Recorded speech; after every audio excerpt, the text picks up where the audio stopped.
പ്രിയ സ്നേഹിതർക്കെല്ലാവർക്കും ഹമാര അക്കാദമിയിൽ നിന്ന് ഒരിക്കൽ കൂടി ഹൃദയപൂർവ്വം സ്വാഗതം. നമ്മുടെ മനോഭാവം നമ്മൾ മാറ്റിയാൽ ജീവിതത്തിൽ ഐശ്വര്യമുണ്ടാകും എന്നുള്ളത് 100% ഉറപ്പാണ്. എങ്ങനെയാണ് നമ്മൾ മനോഭാവം മാറ്റാൻ നമുക്ക് സാധിക്കുക? നമ്മൾ മനോഭാവം മാറ്റുന്നതിനെക്കുറിച്ചൊന്നും അല്ല സംസാരിക്കാൻ പോകുന്നത്. പക്ഷെ ഞാൻ ആമുഖമായിട്ട് അത്രയും പറഞ്ഞത് എല്ലാവർക്കും ഒരു പ്രചോദനമാകട്ടെ എന്ന് കരുതി മാത്രമാണ്. ഒരു യാചകൻ വഴിയരികിലിരുന്ന് ഭിക്ഷ യാചിക്കുകയാണ്.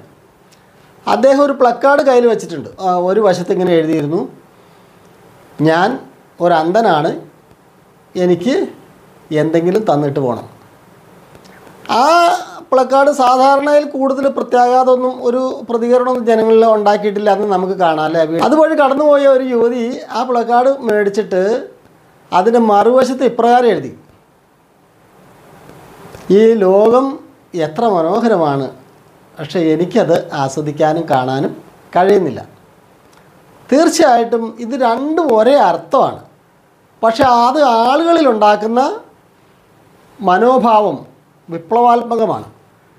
അതിൻ്റെ അർത്ഥം നമുക്ക് ഒരു കാര്യം 2 തരത്തിലോ അതിലും കൂടുതൽ തരത്തിലോ നമുക്ക് ഒരു വാക്ക് പറയാനായിട്ട് സാധിക്കും, അല്ലെങ്കിൽ ഒരു കാര്യം അവതരിപ്പിക്കാനായിട്ട് സാധിക്കും. അപ്പോൾ ഹിന്ദിയിൽ കടായി സെ ബാത് കർത്ത എന്ന് പറഞ്ഞാൽ കടായി എന്ന് പറഞ്ഞാൽ ചീനച്ചട്ടിക്ക് കടായി എന്ന് പറയും. അപ്പോൾ കടായി സെ ബാത് കർത്ത എന്ന് പറഞ്ഞാൽ ചീനച്ചട്ടിയും കൊണ്ട് വർത്താനം പറയുന്നു എന്നാണ് അർത്ഥം. ഒരിക്കലും അല്ലല്ലോ.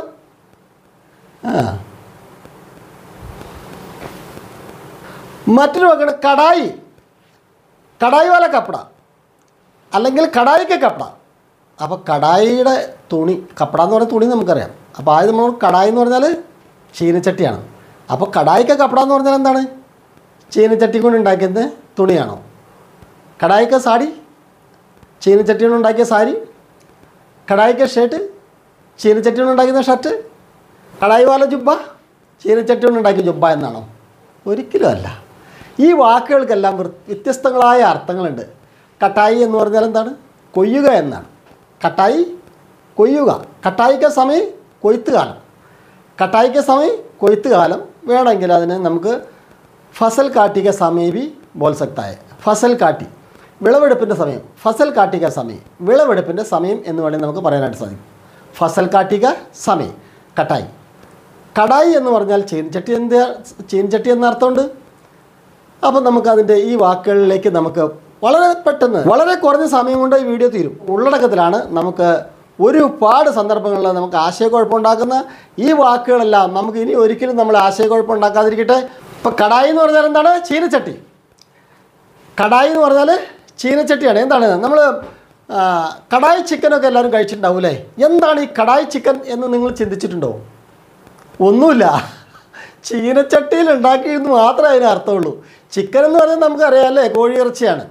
കടായി ചിക്കൻ എന്ന് പറഞ്ഞാലോ, കടായി എന്ന് പറയുന്നത് ചീനച്ചട്ടി ആണെങ്കിൽ കടായി ചിക്കൻ എന്ന് പറഞ്ഞാൽ എന്താണ്? ചീനച്ചട്ടിയിൽ ഉണ്ടാക്കിയതെന്ന് മാത്രമേ അതിന് അർത്ഥമുള്ളൂ. പക്ഷേ ഞാനൊക്കെ അത് ആദ്യം കേൾക്കുന്ന സമയത്തൊന്നും അങ്ങനെ അല്ല ചിന്തിച്ചിരുന്നത്. എന്തോ ഒരു വലിയ സംഭവമാണെന്ന് വിചാരിച്ചിരുന്നത്.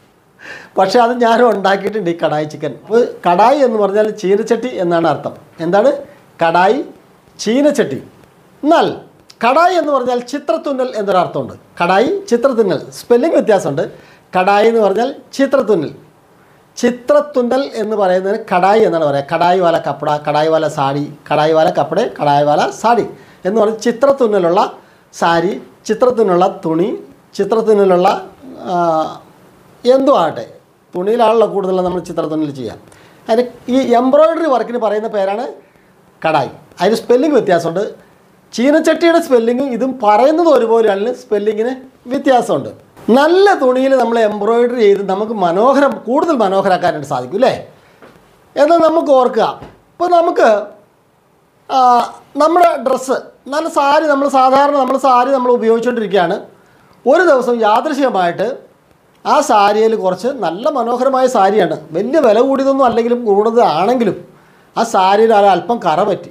അതും കൃത്യമായിട്ട് മുന്താണിയെ തന്നെ വീണമെന്ന് വിചാരിക്കുക. കാരണം ഈ മുന്താണിയുള്ള സാരിയുടെ ഏറ്റവും വലിയ ഹൈലൈറ്റ് മുന്താണിയിൽ തന്നെ കറയായി. നമ്മൾ എന്ത് ചെയ്യാൻ പറ്റും? നമുക്ക് ചെയ്യാൻ പറ്റുന്ന വർക്കാണ്. പിന്നെ അവിടെ ഒരു എംബ്രോയ്ഡറി വർക്ക്, അവിടെ ഒരു എംബ്രോയിഡറി വർക്ക് ചെയ്താൽ ആ മുന്താണി ആ സാരി പഴയതിനേക്കാൾ കൂടുതൽ മനോഹരമായില്ലേ? പ്രിയപ്പെട്ടവരെ, നമ്മുടെ ജീവിതത്തിലും ഒരുപാട് കറകൾ പറ്റിയിട്ടുണ്ടാകും. നമ്മുടെ ജീവിതത്തിൽ പലപ്പോഴും നമ്മളെ കറ പറ്റിയിട്ടുണ്ടാവാം. ആ കറകളെല്ലാം മാറ്റിക്കളയാൻ നമ്മൾ എന്ത് ചെയ്യണം? എംബ്രോയിഡറി ചെയ്ത് നമുക്കതിനെ പുതുതാക്കാം. എങ്ങനെ ചെയ്യാൻ പറ്റും? നമ്മൾ വളരെ മോശപ്പെട്ടാണ് സംസാരിച്ചുകൊണ്ടിരിക്കുന്ന ഒരാളെങ്കിൽ തീർച്ചയായിട്ടും എന്ത് ചെയ്യണം? ആ സംസാര രീതി ഒന്ന് ചേഞ്ച് ചെയ്യണം.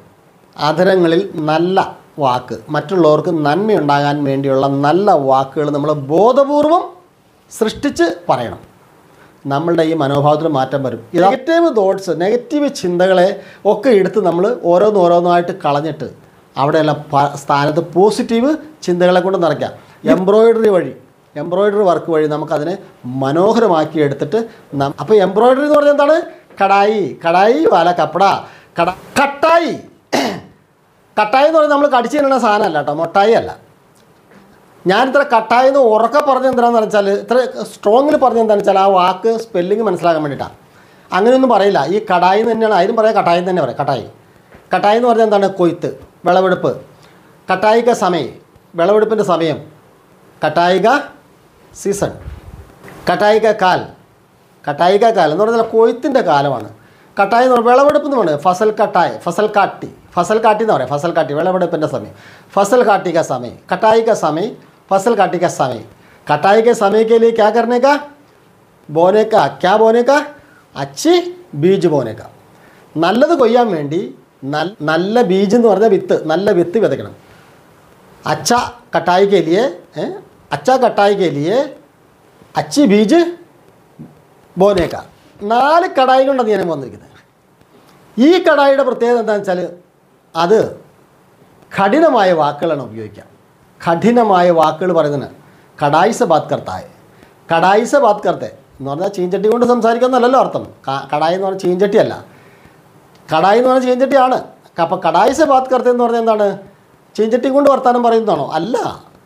കടായി സെ ബാത് കർത്തെ എന്ന് പറഞ്ഞാൽ അതിൻ്റെ അർത്ഥം കഠിനമായ വാക്കുകൾ പറയാം. കടി ബാത് കർത്തെ,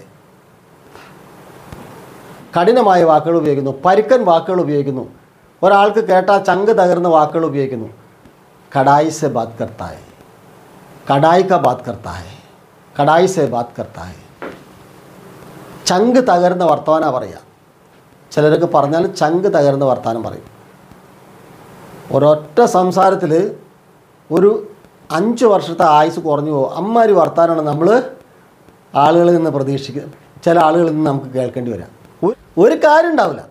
അവരോട് ജസ്റ്റ് ഒരു തമാശ പറഞ്ഞാൽ മതി, തിരിച്ച് അവരൊരു കൊട്ട് കൊട്ടിയാൽ 50 കിലോ ഉള്ള ആമർ കൊണ്ട് അടിക്കുന്ന വേദനയായിരിക്കും നമുക്ക് നെഞ്ചിനും തലയ്ക്കും.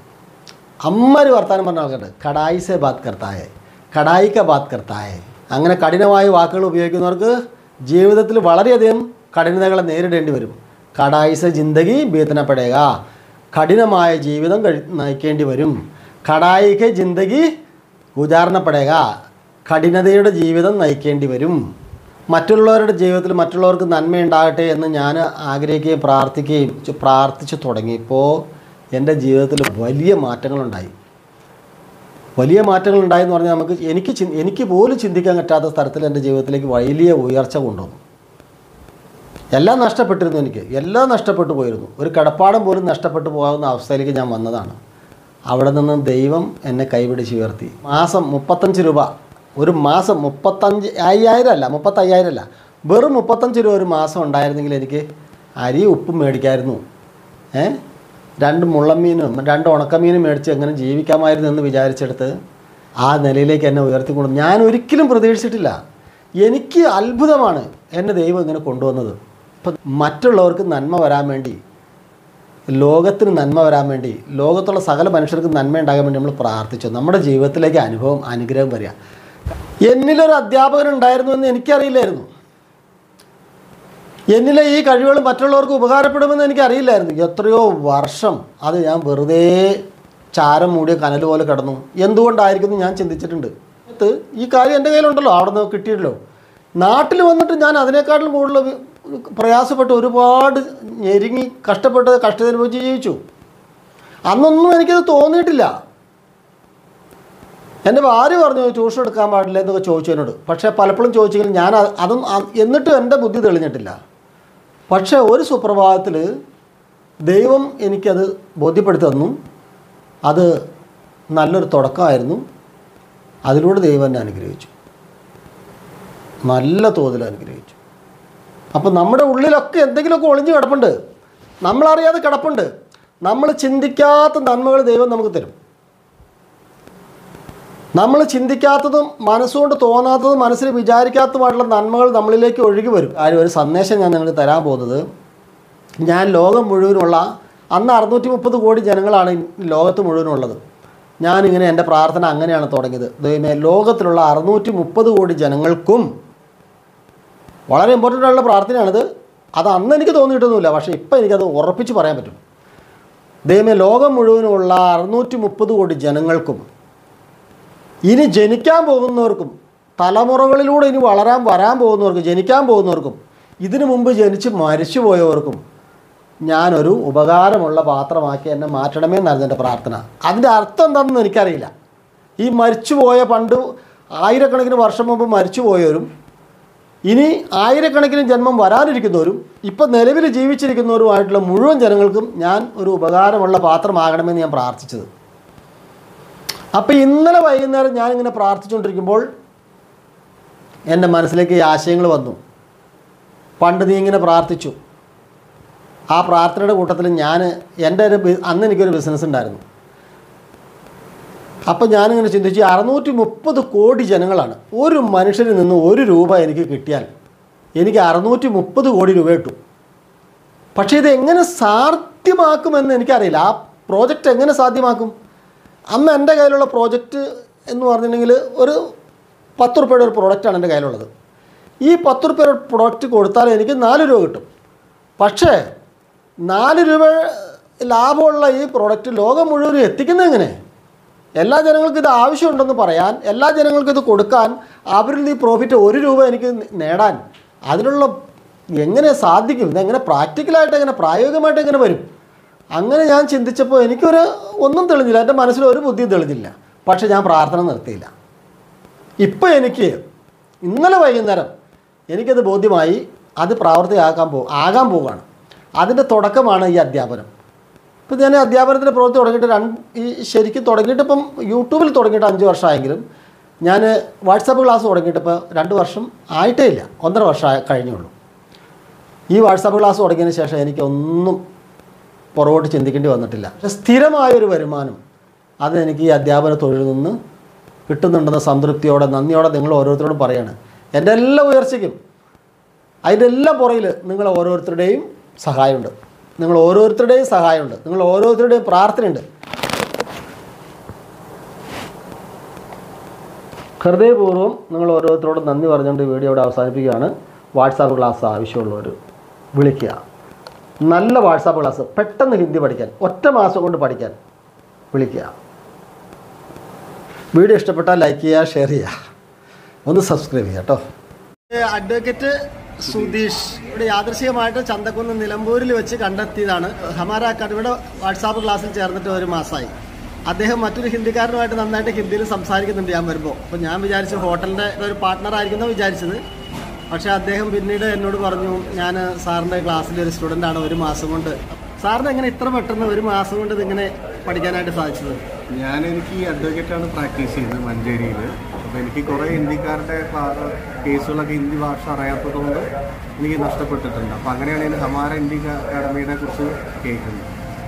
അപ്പോൾ ഞാൻ ഗൂഗിളിൽ കുറേ സെർച്ച് ചെയ്തപ്പോൾ നിലമ്പൂരുള്ള ഒരു ഇതാണെന്ന്. ഞാനും നിലമ്പൂർക്കാരാണ്. എൻ്റെ വീട് ഇവിടെ നിലമ്പൂർ NSS ഹൈസ്കൂളിൽ എടുത്താണ്.